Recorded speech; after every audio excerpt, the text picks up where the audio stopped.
तो कल हम लोगों ने सेट्स का पूरा बेसिक देख लिया था, ठीक है। हम लोगों ने सबसे पहले सेट को डिफाइन किया। सेट के डेफिनेशन में हम लोगों ने क्या बोला कि सर कोई भी ऐसा कलेक्शन जिसके अंदर के ऑब्जेक्ट्स को हम लोग क्लियरली डिफाइन कर सकते हैं, सर उस कलेक्शन को हम लोग सेट बोलेंगे। उसके बाद हम लोगों ने कुछ सेट का एग्जांपल दिया था। मैंने आपको बोला था कि मेरे घर के जो बंच ऑफ कीज हैं उसके हर एक चाबी को मैं डिफाइन कर सकता हूं, तो जिसकी वजह से हम लोग क्या बोल सकते हैं कि सर वो क्या होगा, सेट होगा। That was the first thing. दूसरी चीज पर हम लोगों ने देखी, सर आपने सेट के बारे में बता दिया, आप कुछ कॉमन सेट्स के बारे में बताओ। तो हम लोगों ने नंबर से रिलेटेड जो कॉमन सेट्स थे सर उसके बारे में भी इंफॉर्मेशन गैदर कर लिया था। उसके बाद जो natural numbers, whole numbers, integers, rational numbers, irrational numbers, real numbers, ये सारी चीजें हम लोगों ने पढ़ी।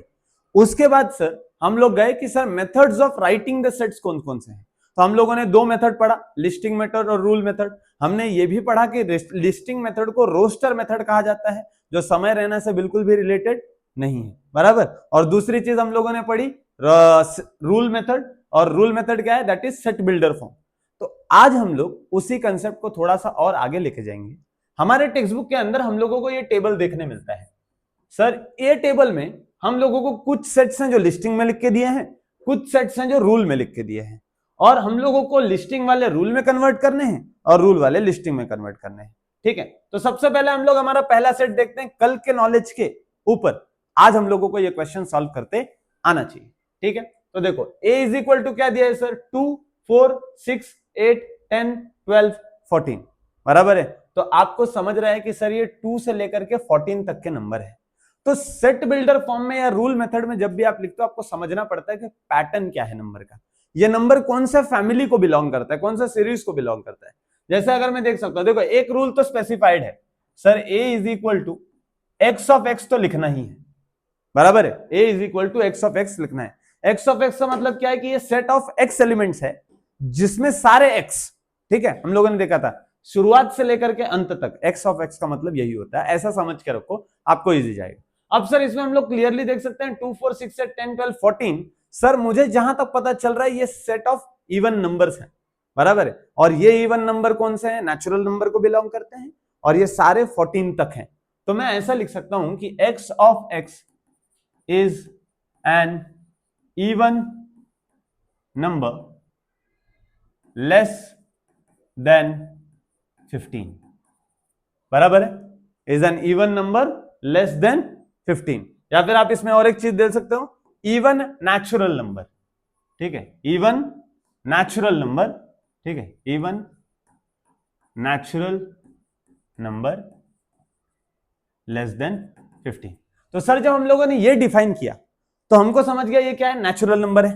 नेचुरल नंबर कहां से शुरू होता है सर, 1 से शुरू होता है। इसका मतलब कि इसमें नंबर 1 से ही शुरू, 1 से ही आगे होना चाहिए, नेगेटिव नहीं आ सकता, ये आपने स्पेसिफाई कर दिया। उसके बाद आप बोले sir even number, even number बोले तो अब 1 नहीं आ सकता, 2 आएगा, 3 नहीं आ सकता, 4 आएगा, 5, तो आपने ये स्पेसिफाई कर दिया। और उसके बाद जब आपने बोला कि सर ये लेस देन 15 होगा, तो इसका मतलब हमको 14 पे आकर रुक जाना है। तो इसका मतलब क्या सर, हम लोगों ने इसके हर एक एलिमेंट को यहां पे लिखे हुए मेथड से डिफाइन कर दिया, तो मतलब आपका ये करेक्ट रूल मेथड हो जाएगा। अब यहां पे देखो x of x is a perfect square number. Perfect square number का मतलब जो स्क्वायर होते हैं, जैसे 4 होता है, 9 होता है, 16 होता है, पर इन्होंने क्या बोला है, बिटवीन 1 to 20। तो आपको क्या लिखना है, वो सारे नंबर्स लिखने हैं 1 से लेकर के 20 के बीच में। इसका मतलब क्या है सर, आप 1 को इंक्लूड नहीं कर सकते, आप 20 को इंक्लूड नहीं कर सकते, क्योंकि आपको बोला है बिटवीन चाहिए। समझ में आ गई बात। तो 1 और 20 आएगा क्या, कहीं पे भी नहीं आएगा। तो आपको क्या लिखना है sir, b is equal to, आपका शुरू होगा 1 तो नहीं आता, 2 भी नहीं आता, 3 भी नहीं आता, 4 आएगा, because 4 is a perfect square number. 4 लिख दो, 9 लिख दो, 16 लिख दो, बात खत्म, बराबर है। 1 से 20 में आने वाले परफेक्ट स्क्वायर नंबर कौन से हैं, यही परफेक्ट स्क्वायर नंबर है दोस्तों, ठीक है। उसके बाद अब हम लोग जाएंगे थर्ड पे। थर्ड वाला क्या है हमारा, c is equal to AEIOU, बराबर है। अब हम लोग देखेंगे सर ये कुछ जाना पहचाना लग रहा है, बचपन से सीखा हुआ है सर, ये वोवल्स है। तो हम लोग यहां पे क्या लिखेंगे sir, c is equal to x of x, r vowels. अब r क्यों लिखा सर, ज्यादा है इसलिए r लिखेंगे, r वोवल्स, ठीक है। आप ऐसे लिख सकते हो x of x are vowels, ठीक है, जिससे हमको स्पेसिफाई हो रहा है कि सर ये वोवल्स होते हैं, AEIOU सारे वोवल्स इंक्लूडेड है। उसके बाद हम लोग आएंगे अब लास्ट इस पे, d is equal to y of y is the colour of rainbow. तो आप लोग सिंपली, बहुत सिंपली लिख सकते हो d is equal to, sir colour of rainbow बोला है, मैं सारे नाम नहीं लिख रहा हूं, आप लिख सकते हो विबग्योर। ठीक है, तो यहां पे हम लोगों ने सारे नाम लिख दिए जो कि आपके रेनबो से रिलेटेड है। तो इससे हमको क्या समझ में आया सर कि कोई भी सेट जो लिस्टिंग मेथड में है उसको मैं रूल मेथड में लिख सकता हूं, कोई भी सेट जो रूल मेथड में है मैं उसको लिस्टिंग मेथड में लिख सकता हूं। बस सिनेरियो क्या है, ध्यान क्या रखना है कि सर मैं जो भी लिख रहा हूं वो दोनों साइड में बराबर होना चाहिए। जैसे हम लोगों ने यहाँ पे बहुत ध्यान दिया, मैंने अगर सिर्फ इवन नंबर लिखा होता, मैंने बोला होता कि x of x is an even number, तो सर पहली बात तो 14 पे रोकना है ये बताया ही नहीं, दूसरी बात नेगेटिव लेना नहीं है ये भी आपने बताया नहीं, बराबर है। पर जब मैंने यहाँ पे दो कंडीशन डाला, सर नेचुरल नंबर का एक कंडीशन डाला, लेस देन 15 का एक कंडीशन डाला, तो उससे ये स्पेसिफाई हो गया कि पहली बात सारे नंबर पॉजिटिव होना चाहिए, 1 से शुरू होना चाहिए। जब मैंने लेस देन 15 का कंडीशन डाला, मुझे 14 पे रोक देना है, बराबर है। तो ये हो गया आपका वो टेक्स्ट बुक का पूरा सोल्यूशन जो आपको दिया हुआ है। ठीक है, अब हम लोग आगे बढ़ते हैं, हम लोग जाते हैं हमारे स्टार क्वेश्चन पे जो वहां पे प्रेजेंट था। स्टार क्वेश्चन मैंने क्यों बोला, क्योंकि ये थोड़ा सा अलग है। ठीक है, ये क्वेश्चन को स्टार क्वेश्चन इसलिए बोला है क्योंकि ये थोड़ा अलग है, इसमें कुछ सिंबल्स के साथ खेला जा रहा है, बराबर है। तो अब देखो, ये तो ऐसा दे दिया x of x is an integer, इतना आपको लिख के दे दिया, ये मेहरबानी की है उन्होंने, लिटरली मेहरबानी की है। मतलब अगर ये क्वेश्चन थोड़ा सा और हार्ड बनाना है तो ऐसे लिखना चाहिए x of x where x, ये उल्टा e आ गया बेटा, ये कार्टून वाला e है, और ये i दे दिया -3x, ये इसका मतलब और इसका मतलब सेम है। ठीक है, अब मैं आपको थोड़ा सा बताता हूं कि सिंबल पढ़ना कैसे है। ठीक है, सिंबल पढ़ा कैसे जाएगा मैं आपको वो बताता हूं, क्या क्या स्पेसिफिकेशन होते हैं वो बताता हूं, क्योंकि अब इससे रिलेटेड क्वेश्चन हमको हमारे एक्सरसाइज में करना है। देखो इंपॉर्टेंट क्या है, सबसे पहले तो उन्होंने बोला x ऑफ x, मतलब सर इसके अंदर आने वाले सारे एलिमेंट को हमने x कंसिडर किया है, इज एन इंटीजर। ये जो साइन है, ये जो महोदय यहां पे आए हुए हैं, ठीक है, इस साइन का मतलब होता है बिलोंग्स टू। क्या मतलब होता है? बिलोंग्स टू, मतलब x यानी कि जो मेरा एलिमेंट है वो बिलोंग करता है, कैपिटल आई आपने पढ़ा था पहले लेक्चर में कि वो इंटीजर का सेट होता है, तो हम बोलेंगे capital x belongs to capital I, that is x belongs to integer. इन्होंने भी वही बोला है, क्या x इज एन इंटीजर, बराबर है, दोनों सिनेरियो सेम ही है। फिर इन्होंने क्या बोला है, इन्होंने कंडीशन लगा दी x पे। जैसे जब मैं पीछे गया था, मैंने सर यहां पे एक कंडीशन लगा दी थी मेरे एलिमेंट पे, मैंने बोला लेस देन 15। अगर आप बचपन की यादों को थोड़ा सा ताजा करोगे, आपको समझेगा कि सर हम लोग लेस देन 15 है ना, लेस देन 15 ऐसे भी लिख सकते हैं कि ये नंबर जो है वो लेस देन 15 है, बराबर है ना, तो छोटा मुंह x के पास आएगा जिसको छोटा दिखाना है, तो इस तरीके से भी लिख सकते हैं। तो ये भाई साहब भी हमको वही बताना चाह रहे हैं दोस्त, कि ये जो आपका x है ना, x सर जो बड़ा मुंह है मतलब बड़ा हो सकता है, तो x है ना -3 से बड़ा हो सकता है, x 3 से छोटा हो सकता है। अच्छा देखो यहाँ पे एक और बात है, मैं थोड़ा सा इसको अंडू करता हूं तो आपको ये क्लियरली समझ में आए। हाँ, अब इसको थोड़ा सा और गौर से देखेंगे। सर इन्होंने बोला है आपका x -3 से बड़ा हो सकता है, मुझे समझ में आ गया। इन्होंने बोला है x मेरा 3 से छोटा हो सकता है, समझ में आ गया, क्योंकि जहां पे बड़ा वाला मुंह दिया है वहां उसका मतलब कि आप बड़ा ले सकते हो, जहां पे छोटा वाला मुंह दिया है उसका मतलब कि आप छोटा ले सकते हो। पर सर मेरे को यह बात नहीं समझ में आ रही कि क्या हम -3 और 3 इंक्लूड कर सकते हैं?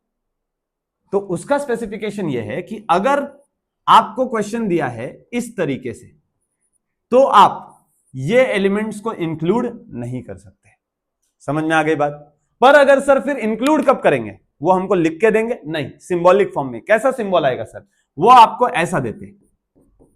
अगर आपको उन्होंने बोला कि भैया ये सिनेरियो है, ठीक है, नकली इज इक्वल टू के साइन है, ठीक है, नीचे से देखो इज इक्वल टू दिख रहा है और ऊपर से आपका नॉर्मल साइन दिख रहा है। अगर ऐसा सिनेरियो है तो -3 भी आना चाहिए, 3 भी आना चाहिए। अब अगर मेरे को ये सेट लिखना है, अब देखो ये बात तो क्लियर हो गई, इंटीजर है, मैं दोनों का सेट आपको बनाकर दिखाता हूं। ये बात क्लियर हो गई कि इंटीजर है, तो मतलब मुझे इनके बीच की वैल्यू लिखनी है, बाकी कुछ ज्यादा ये है नहीं। तो अगर सर इससे रिलेटेड मुझे सेट बनाना है तो मैं क्या लिखूंगा सर? सपोज कर दीजिए कि P वाला मेरा सेट था, ठीक है, सपोज कर दीजिए P मेरा सेट था, तो मैं लिखूंगा sir P is equal to, मुझे कहा गया है कि मेरा x इन दोनों के बीच में होना चाहिए, मुझे यहाँ पे इज इक्वल टू की साइन नहीं दी है, इसलिए मैं ये कहूंगा कि मैं -3 और 3 नहीं लिखूंगा, तो मेरा शुरुआत होगा -2, -1, 0, 1 और 2 से। सर ये इससे रिलेटेड सेट है, समझ में आ गई बात? अब सर मैं थोड़ा सा इसके बारे में बात करता हूं। इसके बारे में क्या बात करेंगे सर, अगर मुझे यही सेट लिखना होता, मैं इसको पी डैश कर देता हूं ताकि हमको लगे कि अलग सेट है, ठीक है, और मैं इसमें भी डैश लगा देता हूं तो आपको समझिए इससे रिलेटेड है। अगर मुझे ये लिखना है तो अब मैं लिख सकता हूं -3, -2, -1, 0, 1, 2 और 3। समझ में आया? मतलब सर आप -3 भी इंक्लूड कर सकते हैं, 3 भी इंक्लूड कर सकते हैं, पर कब? जब इज इक्वल टू की साइन दी जाएगी तब। कभी कभी आपको क्वेश्चन में, कभी कभी उनके दिल में यह ख्याल आता है कि ऐसा भी क्वेश्चन देना चाहिए -3x3। Sir is equal to की साइन सिर्फ एक ही बाजू में दी है, दूसरे बाजू में कोई भी इज इक्वल टू की साइन नहीं दी है। इसका मतलब है जिस बाजू में इज इक्वल टू की साइन है सर वही एलिमेंट हम लोग इंक्लूड कर सकते हैं, दूसरे वाले एलिमेंट को इंक्लूड नहीं करेंगे, उसके पहले ही रुका देंगे क्वेश्चन। तो अगर मुझे इससे रिलेटेड एक सेट लिखना है तो मैं ऐसे लिखूंगा सर -3 इंक्लूड होगा क्योंकि इज इक्वल टू की साइन दी है, -2 आगे जाएगा, -1 जाएगा, 0 जाएगा, 1 जाएगा, 2 जाएगा, सर 3 नहीं जा सकता। 3 क्यों नहीं जा सकता? क्योंकि वहां पे उन्होंने इज इक्वल टू की साइन नहीं दी है।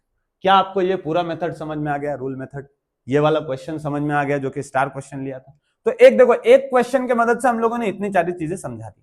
अब आपको ये भी समझ गया कि ये साइन होता है बिलोंग्स टू का। अब थोड़ा सा एक बस ये याद रखो कि सर अगर ये बिलोंग्स टू है, जैसे हम लोगों ने बचपन में पढ़ा है कि सर ये अगर इज इक्वल टू है तो अगर मैं इसमें एक लाइन मार देता हूं तो ये पैरेलल लाइन एंड ट्रांसवर्सल नहीं है, ये क्या है? Not equal to. ये किसकी साइन है? Not equal to. ये क्या है? इक्वल टू, तो ये नॉट इक्वल टू। ये है बिलोंग्स टू, तो इसका मतलब क्या है? Not belongs to. समझ में आ गया? आपको साइन याद रखना है, मैं यहां पे लिख के भी दे देता हूं ताकि आप जब नोट करो तो आपको याद रहे कि सर ये बिलोंग्स टू की साइन होती है और ये नॉट बिलोंग्स टू की साइन होती है। एंड ये हो गया हमारा सारा basic information related to listing method and rule method. अब क्या है ना, धीरे धीरे आप ये जो स्टेटमेंट्स देख रहे हो ना, यहाँ पे ये प्यारे प्यारे स्टेटमेंट सजा के दिए हैं, प्यारे प्यारे स्टेटमेंट सजा के दिए हैं। जैसे जैसे आप सेट में आगे जाओगे स्टेटमेंट कम कर देंगे, क्योंकि मुझे रूल मेथड का फायदा यही है कि मुझे ज्यादा लिखना नहीं पड़ता। पर अगर आप यहाँ पे देखोगे तो मेरे लिए ये लिखना ज्यादा इजी है एज कंपेयर टू दिस। इसमें कितना लिखना है, ठीक है, बराबर है ना? बट धीरे धीरे हम लोगों को यहां पर जाना है दोस्त, ठीक है, धीरे धीरे मुझे यहां तक पहुंचना है, मुझे ये सिंबॉलिक फॉर्म में सब कुछ लिखना है। चलिए